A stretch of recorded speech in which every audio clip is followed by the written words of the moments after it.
दोस्तों, एमआईएम के बिहार प्रदेश अध्यक्ष अख्तरुल इमान साहब ने अमोर विधानसभा के लोगों को संबोधित किया और उन्होंने इस दौरान अपने द्वारा किए गए कामों को लोगों के सामने में अवगत कराया कि अमोर विधानसभा में विधायक बनने के बाद वो किस तरह से अमोर विधानसभा का बदलाव किए हैं। खास स्पीच आपको दिखा रहे हैं कि उन्होंने इस मौके पर क्या कहा। अगर आपका नेता कमजोर हो रहा है, आप कमजोर हो, इसलिए आपको अपने नेता को झगड़ा है, झगड़ा कीजिए। अब्दुल्ला ने शिकायत की, मैं जवाब दिया। शहनवाज ने शिकायत की, मैं जवाब दिया। शायद में जवाब, लेकिन यह है कि आप तक जाना चाहिए। लेकिन हर सुनी हुई बात पर हमारे जो लोग हैं, हमारे लोगों को उसका मुकाबला करना पड़ेगा। एक साजिश है, मेरे ऊपर गहरी साजिश है। बिहार में इस वक्त असेंबली में आपके मसाइल को पर कोई बात करने की हिम्मत नहीं करता। जो लोग हुकूमत वक्त में हैं वो ये समझते हैं कि हम उर्दू के टीचरों की बहाली नहीं कर पा रहे, हम डीटी वालों की बहाली नहीं कर पा रहे, मदरसे का मसला हल नहीं कर पा रहे हैं। वो बोलेंगे तो सरकार फंसेगी और बीजेपी को इन मुद्दों से कोई लेना देना ही नहीं है। यह आपकी मोहब्बतों का सदका है कि एमआईएम को अल्लाह ने मौका दिया है कि हर मजलूम की आवाज में एमआईएम खड़ी हो जाती है और सरकार को सुनने पर मजबूर होना पड़ता है। हम आप इसको लेके जा रहे हैं। हमारा जो काम है वो ये है कि मैं काम सलीके से करना चाहता हूँ। हम अपने दोस्तों से कोऑपरेशन चाहते हैं। अभी आंगनबाड़ी की शिकायत की गई है, मैंने अभी फौरन कहा डीपीओ उस पर कार्रवाई करके बताओ। आपका कोटा का माल 4.5 किलो लिया जाता है, किसी के बाप के घर से देता है क्या? वो तो आप ही का माल है, आपको दे रहा है। लेकिन आप क्या समझते हैं उनको फ्री मिल रहा है? आप कुछ भी करने के लिए तैयार नहीं है। आपका चाहे मिड डे मील हो, चाहे आंगनबाड़ी का मामला हो, चाहे कंट्रोल का चीज हो, ये आपका सामान है। अगर आप खड़े नहीं होंगे तो आपका नुकसान होगा।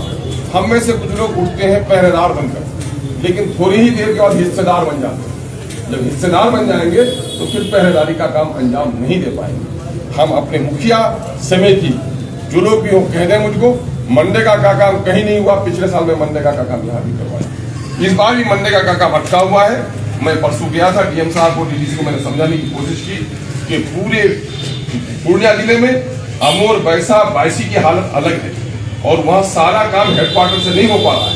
इसलिए वहाँ को लोकल मुखिया के जरिए से जो प्रस्ताव लिए गए हैं उस पर काम कराया जाए। अगर कार्य एजेंसी पंचायत नहीं हो, कार्य एजेंसी अगर आपका इंजीनियरिंग से ही हो, आप उससे करवाइए। लोग काम चाह रहे हैं, लेकिन ये है कि समझने की बात कोशिश की है उन लोगों ने, फिर मैं उस पर कोशिश करूंगा। जहां तक योजनाओं का मामला है, आप गवाह हो, चाहे वो अर्जुन बीटा का मामला हो या काशीबाड़ी का, खताटोली का हो या तालवाड़ी का।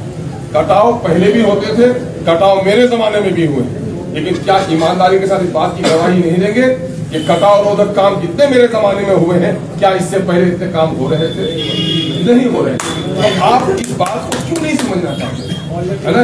हमारे हर काम हर वक्त सरकार चूंकि यहाँ पर सौतेलेपन का शुरू कर रही है, उससे लड़कर हम काम यहाँ पर लाने की कोशिश कर रहे हैं। हम इस मौके से इसीलिए बैठे हैं कि आपके मशवरे भी हमको मिले और आपकी दुआएं मिले, और हम में कोई कमी है तो हम उस कमी को दूर भी करें। लेकिन लोगों की शिकायतों पर आप बहुत ही आसानी से सुनने लगेंगे।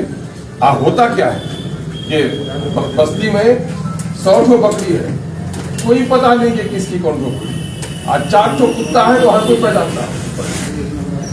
दलाल का जो तबका होता है ना, माफ कीजिएगा मुझको, मैं डाकू से भी ज्यादा मुजरिम समझता हूँ दलालों को। इसलिए कि डाकू तो रात को डकैती करने आता है, ये दलाल आपकी पंचायती में बैठकर आपका हमदर्द बनकर आपको लूटता है, थाने में केस ही लड़वाता है, आपकी फाइल को उलझाता। यही इसलिए चीजों को पहचानिए। इनसे दोस्ती मेरे बाप दादा की भी नहीं थी, और मैं अल्लाह से दुआ करता हूँ कि मेरी आने वाली नस्लों को भी दलालों से दोस्ती नहीं हो और दलाल मेरे करीब नहीं आ सकता।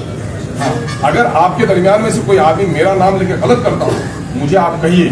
अगर मैं कार्रवाई नहीं करूं तब मुझे आप उसके बारे में उंगली उठा सकते हैं। जहां तक मेरे भाई, मेरा पटने में आधा काम होता है, आधा काम इलाके में होता है। एक बात को मौलाना ने कहा तो वजाहत कर देनी जरूरी है। पटने में जो हमने रखा है अमोर का है, लेकिन आपका पीए वहां पर मौलाना सरफराज साहब वहां पर है। वो बेचारे 24 घंटे वहां पर है। कौन बीमार आया, कौन एप्लीकेशन लेकर के आया, कौन ऑफिस में आता है पार्टी के काम से, एक आदमी को वहां लगना नाजिम था। मैंने कहा कि भाई एक काम और दे दो, 10,000 रुपए एक आदमी को और दे देता हूँ, यहाँ पर एक आदमी रोटा का हमको दे दो। और मैंने कहा इनको हाफिज आसिफ साहब को भी मैंने कहा, बदर साहब को भी, लेकिन इन लोगों ने नहीं किया। आज मैं कहता हूँ कि एक कोई लड़का दो बासलाहियत हफ्ते में 6 दिन वो काम करेगा और उनको ज़्यादा नहीं बल्कि उनको 4 घंटा सिर्फ काम करना है। 3 दिन यहाँ बैठेगा, 3 दिन हम और बैठेगा। जो हमारे लोग आए दरखास्त नहीं लिख पाए उनकी रहनुमाई कर देगा कि इनका मामला कहाँ जाना है।